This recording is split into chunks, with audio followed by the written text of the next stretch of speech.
ಬಂಧುಗಳೇ ನಮಸ್ಕಾರ, ಹೇಗಿದ್ರೆ ನೀವೆಲ್ಲರೂ. ನಾನು ಸುಬ್ರಹ್ಮಣ್ಯ ಎಸ್ ಹಂಡಿಗೆ. ಬಂಧುಗಳೇ, ಇವತ್ತೊಂದು ಆಘಾತಕಾರಿ ಸುದ್ದಿ ಬಂದಿದೆ. ತಕ್ಷಣ ಆ ಸುದ್ದಿಯನ್ನು ಯಾರಿಗೂ ಕೂಡ ನಂಬೋದಕ್ಕೆ ಸಾಧ್ಯ ಆಗಲಿಲ್ಲ. ಒಂದು ರೀತಿಯಲ್ಲಿ ಶಾಕಿಂಗ್ ಸುದ್ದಿ ಅಂದ್ರೂ ಕೂಡ ತಪ್ಪಾಗ್ಲಿಕ್ಕಿಲ್ಲ.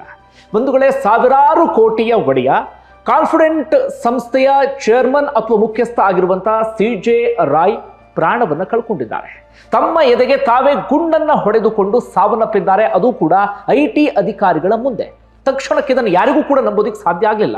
ಯಾಕೆ ಅಂದ್ರೆ ಸಾವಿರಾರು ಕೋಟಿಯ ಒಡೆಯ ಬೆಂಗಳೂರಿನ ತುಂಬ, ವಿದೇಶಗಳಲ್ಲಿ, ಕೇರಳದಲ್ಲಿ, ಹೀಗೆ ಬೇಕಾದಷ್ಟು ಕಡೆಗಳಲ್ಲಿ ಅವರ ಆಸ್ತಿ ಇತ್ತು. ಹೆಚ್ಚು ಕಡಿಮೆ 12 ರೋಲ್ಸ್ ರಾಯ್ಸ್ ಕಾರು, ಅಂದ್ರೆ ಅಷ್ಟು ಲಕ್ಸುರಿ ಕಾರಿನ ಒಡೆಯನಾಗಿದ್ರು. ಬಹುತೇಕ ಎಲ್ಲ ಕ್ಷೇತ್ರಗಳಲ್ಲೂ ಕೂಡ ಇದ್ರು. ಅವರು ಮೂಲತಃ ರಿಯಲ್ ಎಸ್ಟೇಟ್ ಉದ್ಯಮಿ. ಇನ್ನೊಂದು ಕಡೆಯಿಂದ ಎಂಟರ್ಟೈನ್ಮೆಂಟ್ ಇಂಡಸ್ಟ್ರಿ ಗುರ್ಸ್ಕೊಂಡಿದ್ರು. ಒಂದು 11 ಸಿನಿಮಾಗಳನ್ನ ಪ್ರೊಡ್ಯೂಸ್ ಮಾಡಿದ್ರು. ಹಾಗೆ ಈ ರಿಯಾಲಿಟಿ ಶೋಗಳಿಗೆ ಸ್ಪಾನ್ಸರ್ ಆಗಿಯೂ ಕೂಡ ಅವರು ಕಾಣಿಸ್ಕೊಳ್ತಾ ಇದ್ರು. ಬಿಗ್ ಬಾಸ್ ಅಂತ ಕಾರ್ಯಕ್ರಮಗಳಿಗೆ ಸ್ಪಾನ್ಸರ್. ಕಳೆದ ಬಾರಿ ಹನುಮಂತಿಗೆ 50 ಲಕ್ಷ ರೂಪಾಯಿ ಅಮೌಂಟ್ ಕೊಟ್ಟಿದ್ರು, ಒಂದು ಫ್ಲಾಟ್ ಅನ್ನ ಕೊಟ್ಟಿರುವಂತಹ ವ್ಯಕ್ತಿ. ಹಾಗೆ ಎಜುಕೇಶನ್ ಇದರಲ್ಲೂ ಕೂಡ ಅವ್ರು ಗುರ್ಸ್ಕೊಂಡಿದ್ರು.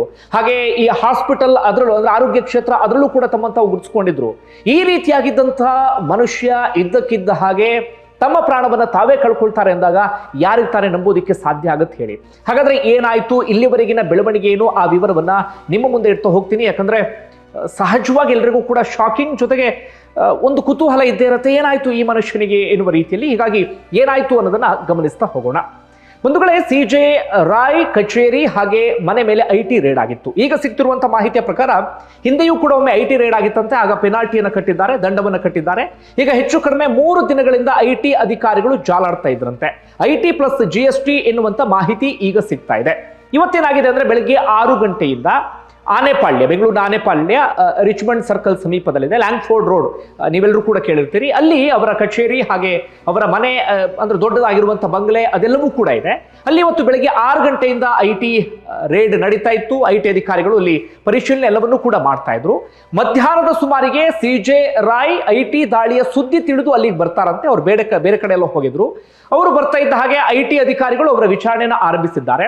ಹೆಚ್ಚು ಕಡಿಮೆ 1 ಗಂಟೆಗಳ ಕಾಲ ವಿಚಾರಣೆ ನಡೆಸಿದ್ದಾರಂತೆ. 1 ಗಂಟೆಗಳ ಕಾಲ IT ಅಧಿಕಾರಿಗಳ ಪ್ರಶ್ನೆಗೆ ಇವರು ಉತ್ತರವನ್ನ ಕೊಟ್ಟಿದ್ದಾರೆ. ಅದಾದ ಬಳಿಕ ಯಾವುದೋ ದಾಖಲಾತಿಯನ್ನು ತರ್ತೀನಿ ಅಂತ ಹೇಳಿ ಒಳಗಡೆ ಹೋದಂತ ಮನುಷ್ಯ ಪಿಸ್ತೂಲ್ನ ತೆಗೆದುಕೊಂಡು ಹೊರಗಡೆ ಬಂದಿದ್ದಾರೆ.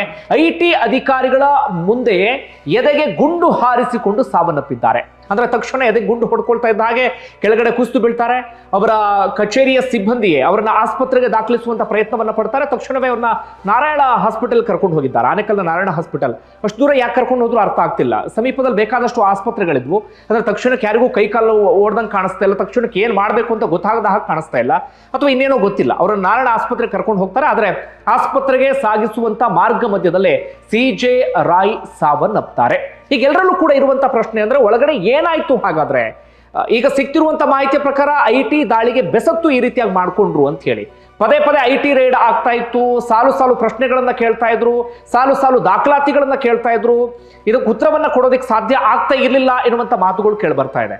ಈಗ ತಾನೇ ಸ್ವಲ್ಪ ಹೊತ್ತಿನ ಮುಂಚೆ ಖಾಸಗಿ ಮಾಧ್ಯಮದ ಜೊತೆಗೆ ಅವರ ಸಹೋದರ ಮಾತನಾಡ್ತಾ ಇದ್ರು. ಅವರು ವಿದೇಶದಲ್ಲಿ ಇರುವಂತವ್ರು. ಅವ್ರು ಹೇಳ್ತಾ ಇದ್ರು, IT ಅಡಿಷನಲ್ ಅಧಿಕಾರಿ ಒಬ್ರು ಇದ್ದಾರೆ, ಅಡಿಷನಲ್ ಕಮಿಷನರ್ ಕೃಷ್ಣ ಪ್ರಸಾದ್ ಅಂತ ಹೇಳಿ, ಅವ್ರೇನೋ ಟಾರ್ಚರ್ ಕೊಡ್ತಾ ಇದ್ರು ಅಂತ ಅವ್ರು ಆರೋಪ ಮಾಡ್ತಾ ಇದ್ರು. ಸದ್ಯಕ್ಕೆ ಅವ್ರ ಆರೋಪ ಅಷ್ಟೇ. IT ದಾಳಿಯ ಕಾರಣಕ್ಕಾಗಿ ಅಥವಾ IT ಅಧಿಕಾರಿಗಳ ಕಿರುಕುಳಕ್ಕೆ ನನ್ನ ಸಹೋದರ ಈ ರೀತಿಯಾಗಿ ಮಾಡ್ಕೊಂಡ್ರು ಎನ್ನುವ ರೀತಿಯಲ್ಲಿ ಅವ್ರು ಹೇಳ್ತಾ ಇದ್ದಾರೆ. ಹಾಗಾದ್ರೆ ಆ ರೀತಿಯಾದಂತಹ ಪ್ರೆಷರ್ ಏನಿತ್ತು ಅನ್ನೋದು ಗೊತ್ತಾಗ್ತಾ ಇಲ್ಲ. ಯಾಕಂದ್ರೆ ಅಷ್ಟು ದೊಡ್ಡ ಸಂಸ್ಥೆಯನ್ನ ಕಟ್ಟಿರುವಂತಹ ವ್ಯಕ್ತಿ, ಈ ವ್ಯಕ್ತಿಗೆ ಒಂದು IT ರೇಡ್ ಅನ್ನ ಫೇಸ್ ಮಾಡೋದಕ್ಕೆ ಸಾಧ್ಯ ಆಗ್ಲಿಲ್ವಾ ಎನ್ನುವಂತ ಪ್ರಶ್ನೆ ಎದುರಾಗುತ್ತೆ. ಯಾಕಂದ್ರೆ IT ರೇಡ್ ಅನ್ನೋದು ಹೊಸ ವಿಚಾರ ಅಲ್ಲ. ಸಾಕಷ್ಟು ಕಡೆಗಳಲ್ಲಿ IT ರೇಡ್ ಎಲ್ಲವೂ ಕೂಡ ಆಗ್ತಾ ಇರುತ್ತೆ. ಸಾಕಷ್ಟು ಮಂದಿ IT ರೇಡ್ ಅನ್ನ ಫೇಸ್ ಮಾಡ್ತಿರ್ತಾರೆ. ಅಂಥದ್ರಲ್ಲಿ ಸಾವಿರಾರು ಕೋಟಿಯ ಬಿಸ್ನೆಸ್ ಮಾಡುವಂತ ಈ ವ್ಯಕ್ತಿಗೆ IT ರೇಡ್ ಅನ್ನ ಫೇಸ್ ಮಾಡೋದಕ್ಕೆ ಸಾಧ್ಯ ಆಗ್ಲಿಲ್ವಾ, ಅಥವಾ ಒಳಗಡೆ ಬೇರೆ ಏನೇನಾದ್ರೂ ಆಯ್ತಾ, ಯಾರಿಗೂ ಕೂಡ ಗೊತ್ತಾಗ್ತಾ ಇಲ್ಲ. ತನಿಖೆ ಆರಂಭ ಆಗಿದೆ. ರಿಸಲ್ಟ್ ಸ್ವಲ್ಪ ದಿನಗಳಲ್ಲಿ ಗೊತ್ತಾಗಬಹುದು ಏನು ಎತ್ತ ಅಂತ ಹೇಳಿ. ಸದ್ಯಕ್ಕೆ ಎಲ್ಲರಲ್ಲೂ ಕೂಡ ಇರುವಂತ ಪ್ರಶ್ನೆ ಇದೆ. ಅಥವಾ ಬೇರೆ ಯಾವ್ದಾದ್ರು ಬಿಸ್ನೆಸ್ ಟೆನ್ಷನ್ ಇತ್ತಾ, ಅದು ಅರ್ಥ ಆಗ್ತಿಲ್ಲ. ಬಿಸ್ನೆಸ್ ಟೆನ್ಷನ್ ಅಂದ್ರೆ ಅಷ್ಟು ಬೇಕಾದಷ್ಟು ಆಸ್ತಿ ಆ ಮನುಷ್ಯನ ಕೈಯಲ್ಲಿತ್ತು, ಅದು ಯಾವ ಟೆನ್ಷನ್ ಗೊತ್ತಾಗ್ತಾ ಇಲ್ಲ. ನಿಮಗೆ ಕಾಫಿ ಡೇ ಮುಖ್ಯಸ್ಥ ಸಿದ್ಧಾರ್ಥ್ ನೆನಪಿರಬಹುದು, SM ಕೃಷ್ಣ ಅವರ ಅಳಿಯ ಕೂಡ ಹೌದು. ಹೆಚ್ಚು ಕಡಿಮೆ ಅವರ ಮಾದರಿಯಲ್ಲೇ ಇದೀಗ CJ ರಾಯ್ ಅವರ ವಿಚಾರದಲ್ಲೂ ಕೂಡ ಆಗಿದೆ.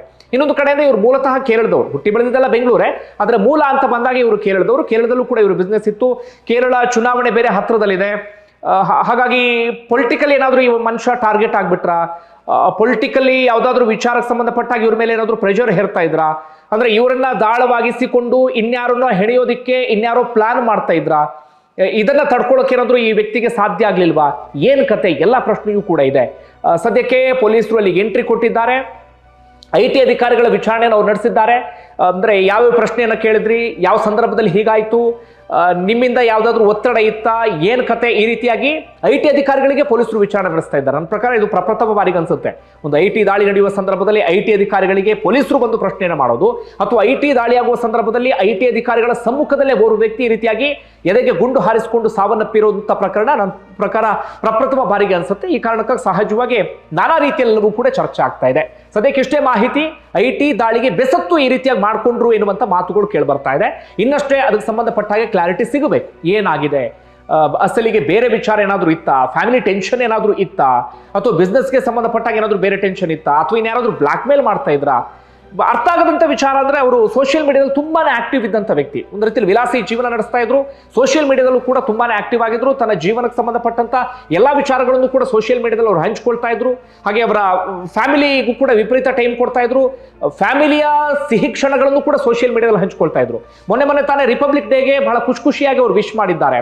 ಅದಕ್ಕೂ ಮುಂಚಿನ ಬೇರೆ ಬೇರೆ ಕ್ಷಣಗಳನ್ನು ಕೂಡ ಸೋಷಿಯಲ್ ಮೀಡಿಯಾದಲ್ಲಿ ಹಂಚಿಕೊಂಡಿದ್ದಾರೆ. ಅಂದ್ರೆ 2-3 ದಿನಗಳ ಹಿಂದೆಯೂ ಕೂಡ ಇವರು ಟೆನ್ಷನ್ ಅಲ್ಲಿ ಇದ್ದ ರೀತಿಯಲ್ಲಿ ಕಾಣಿಸ್ತಾ ಇರಲಿಲ್ಲ, ಆರಾಮಾಗಿದ್ದ ರೀತಿಯಲ್ಲಿ ಕಾಣಿಸ್ತಾ ಇದ್ರು. ಅದನ್ನು ಮೀರಿ ಇನ್ನೇನಿತ್ತೋ ಗೊತ್ತಿಲ್ಲ. ಈಗ IT ದಾಳಿಗೆ ಈ ರೀತಿಯಾಗಿ ಆಗಿಬಿಡುತ್ತಾ, ಅಥವಾ IT ದಾಳಿಯ ಸಂದರ್ಭದಲ್ಲಿ ಏನಾದ್ರೂ ಪತ್ತೆ ಆಗಬಾರ್ದಂತ ವಿಚಾರಗಳು ಪತ್ತೆ ಆಗಿಬಿಡುತ್ತಾ, ಹೊರಗಡೆ ಜನರಿಗೆ ಗೊತ್ತಾಗ್ಬಿಟ್ರೆ ಇನ್ನೇನೋ ಆಗುತ್ತೆ ಎನ್ನುವಂತ ಆತಂಕದಲ್ಲಿದ್ರ, ಯಾವುದೂ ಕೂಡ ಗೊತ್ತಿಲ್ಲ.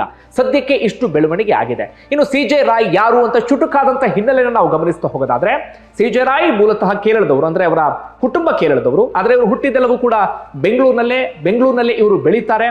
ಅದಾದ ಬಳಿಕ ಇವರು ಅಂದ್ರೆ ತಮ್ಮ ಎಜುಕೇಶನ್ ಅನ್ನ ಕಂಪ್ಲೀಟ್ ಮಾಡಿ ಅವರು ಫ್ರಾನ್ಸ್, ಸ್ವಿಟ್ಜರ್ಲ್ಯಾಂಡ್ ಇಲ್ಲೆಲ್ಲ ಅವರು ಎಜುಕೇಶನ್ ಅನ್ನ ಕಂಪ್ಲೀಟ್ ಮಾಡಿದ್ದು. ಅದಾದ ಬಳಿಕ ಅವರು MBA ಎಲ್ಲವನ್ನು ಕೂಡ ಪೂರ್ಣಗೊಳಿಸಿ ಒಂದು ಒಳ್ಳೊಳ್ಳೆ ಕಂಪನಿಯಲ್ಲಿ ಇವರು ಕೆಲಸಕ್ಕಿದ್ದಂಥವ್ರು. BPL ಕಂಪನಿಯಲ್ಲಿ ಕೆಲಸ ಮಾಡಿದ್ದಾರೆ, HPL ಕೆಲಸ ಮಾಡಿದ್ದಾರೆ. ಅದರ ನಡುವೆಯೂ ಕೂಡ ಒಂದಷ್ಟು ಬೇರೆ ಬೇರೆ ಕಂಪನಿಗಳಲ್ಲಿ ಹೆಚ್ಚು ಕಡಿಮೆ ಒಂದು 10ರಿಂದ 12 ವರ್ಷಗಳ ಕಾಲ ಬೇರೆ ಬೇರೆ ಕಡೆಗಳಲ್ಲಿ ಕೆಲಸವನ್ನ ಮಾಡಿದ್ದಾರೆ. ಅದಾದ ಬಳಿಕ ತಾನೊಬ್ಬ ಬಿಸ್ನೆಸ್ ಮ್ಯಾನ್ ಆಗಬೇಕು ಅಂತ ಹೇಳಿ ಯೋಚನೆಯನ್ನ ಮಾಡ್ತಾರೆ. ಇವರ ತಾಯಿ 35-40 ಸೈಟ್ ನಲ್ಲಿ ಮನೆ ಕಟ್ಟಿ ಸೇಲ್ ಮಾಡ್ತಾ ಇದ್ರಂತೆ. ಹೀಗಾಗಿ ಇವರು ಕೂಡ ಅದರಿಂದ ಮೋಟಿವೇಟ್ ಆಗ್ತಾರೆ, ನಾನು ಏನಾದ್ರೂ ಮಾಡ್ಬೇಕು ನನ್ನ ತಾಯಿಯ ರೀತಿಯಲ್ಲಿ ಅಂತ ಹೇಳಿ. ಅದಾದ ಬಳಿಕ 2005-2006 ಸಂದರ್ಭದಲ್ಲಿ ಈ ಕಾನ್ಫಿಡೆಂಟ್ ಎನ್ನುವಂತ ಸಂಸ್ಥೆಯನ್ನ ಇವರು ಹುಟ್ಟು ಹಾಕ್ತಾರೆ. ಅಲ್ಲಿಂದ ಇವರ ರಿಯಲ್ ಎಸ್ಟೇಟ್ ಜರ್ನಿ ಎಲ್ಲವೂ ಕೂಡ ಶುರುವಾಗುತ್ತೆ. ಹೆಚ್ಚು ಕಡಿಮೆ 165 ಪ್ರಾಜೆಕ್ಟ್ಗಳನ್ನು ಮಾಡಿದ್ದಾರೆ. ಕರ್ನಾಟಕ, ಕೇರಳ, ದೇಶದ ಬೇರೆ ಬೇರೆ ಭಾಗಗಳಲ್ಲಿ, ಹಾಗೆ ಗಲ್ಫ್ ಕಂಟ್ರೀಸ್ಗೂ ಕೂಡ ಇವರ ಬಿಸ್ನೆಸ್ ಅಂದ್ರೆ ಸ್ಪ್ರೆಡ್ ಆಗಿತ್ತು. ಅಂದ್ರೆ ಅಲ್ಲಿಗೂ ಕೂಡ ಇವರು ತಮ್ಮ ಬಿಸ್ನೆಸ್ ಅನ್ನ ಎಕ್ಸ್ಪ್ಯಾಂಡ್ ಮಾಡಿದಂತ ಮನುಷ್ಯ ಇವರು. 43 ಮಿಲಿಯನ್ ಸ್ಕ್ವೇರ್ ಫೀಟ್ ಜಾಗವನ್ನ ಡೆವಲಪ್ಮೆಂಟ್ ಮಾಡಿದಂಥವ್ರು. 43 ಮಿಲಿಯನ್ ಸ್ಕ್ವೇರ್ ಫೀಟ್ ಅಂದ್ರೆ ನೀವು ಲೆಕ್ಕ ಹಾಕಿ, 165 ಪ್ರಾಜೆಕ್ಟ್ಗಳನ್ನ ಇವರು ಕಂಪ್ಲೀಟ್ ಮಾಡಿದ್ದಾರೆ. ಈ ಮೂಲಕ ರಿಯಲ್ ಎಸ್ಟೇಟ್ ಇಂಡಸ್ಟ್ರಿಯಲ್ಲಿ ಬಹುದೊಡ್ಡ ಹೆಸರನ್ನ ಮಾಡಿದಂಥವರು ಇವರು.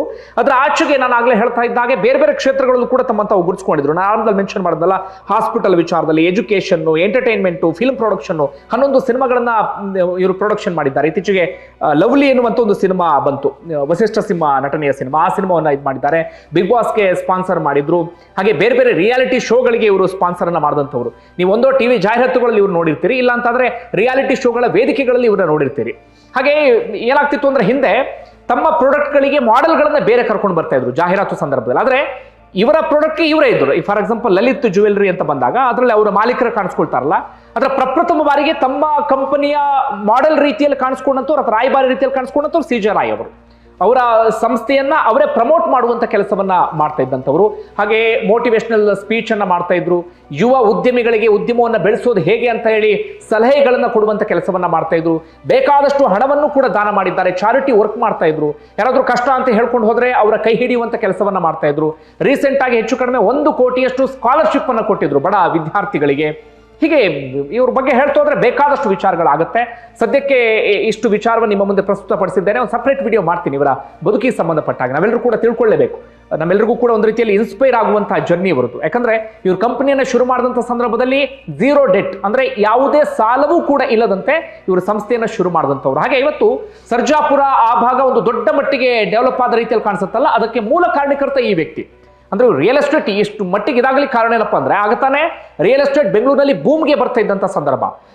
ಎಲ್ಲರೂ ಕೂಡ ಬೆಂಗಳೂರಿನ ಮಧ್ಯಭಾಗದಲ್ಲಿ ರಿಯಲ್ ಎಸ್ಟೇಟ್ ಡೆವಲಪ್ ಮಾಡೋದಕ್ಕೆ ಟ್ರೈ ಮಾಡಿದ್ರೆ ಅಥವಾ ಪ್ರಾಜೆಕ್ಟ್ಗಳನ್ನ ಮಾಡ್ತಾ ಇದ್ರೆ, ಇವರು ಬೆಂಗಳೂರಿನ ಹೊರವಲಯ ಫ್ಯೂಚರ್ ಅನ್ನ ಯೋಚನೆ ಮಾಡಿ ಬೆಂಗಳೂರಿನ ಹೊರವಲಯದಲ್ಲಿ ಪ್ರಾಜೆಕ್ಟ್ಗಳನ್ನ ಮಾಡೋಕೆ ಶುರು ಮಾಡ್ಕೊಳ್ತಾರೆ. ಅದರಲ್ಲೂ ಕೂಡ ಸರ್ಜಾಪುರ ಭಾಗದಲ್ಲಿ ಇವರ ಪ್ರಾಜೆಕ್ಟ್ ದೊಡ್ಡ ಮಟ್ಟಿಗೆ ಬೂಮ್ ಆಗಿಬಿಡುತ್ತೆ. ಅದು ಬರ್ತಾ CJ ರಾಯ್ ಅವರ ಕೈ ಹಿಡಿಯುತ್ತೆ. ಇವರ ಆಸ್ತಿ ಲೆಕ್ಕವನ್ನು ಯಾವತ್ತೂ ಕೂಡ ಹೇಳಿರಲಿಲ್ಲ. ಒಂದು ಲೆಕ್ಕದ ಪ್ರಕಾರ ಸಾವಿರಾರು ಕೋಟಿಯ ಒಡೆಯ ಎನ್ನುವಂತ ಮಾತುಗಳಿತ್ತು. ಲಕ್ಸುರಿ ಕಾರ್ ಆಗ್ಲೇ ಹೇಳ್ತಾ ಇದ್ದಲ್ಲ, ಮೊನ್ನೆ ತಾನೇ ತಮ್ಮ 12ನೇ ರೋಲ್ಸ್ ರಾಯ್ಸ್ ಕಾರನ್ನು ಕೂಡ ಇವರು ಪರ್ಚೇಸ್ ಮಾಡಿದಂಥವ್ರು. ಇವತ್ತು ಹೀಗಾಯ್ತು. ನೋಡೋಣ ಮುಂದಿನ ವಿಡಿಯೋದಲ್ಲಿ ಇನ್ನಷ್ಟು ಮಾಹಿತಿಯನ್ನು ಕೊಡ್ತೀನಿ. ಬಂಧುಗಳೇ, ನಿಮ್ಗೆ ಏನಿಸುತ್ತೆ ಕಾಮೆಂಟ್ ಬಾಕ್ಸಲ್ಲಿ ಮೆನ್ಷನ್ ಮಾಡಿ. ಧನ್ಯವಾದ ವಿಡಿಯೋ ನೋಡಿದ್ದಕ್ಕೆ.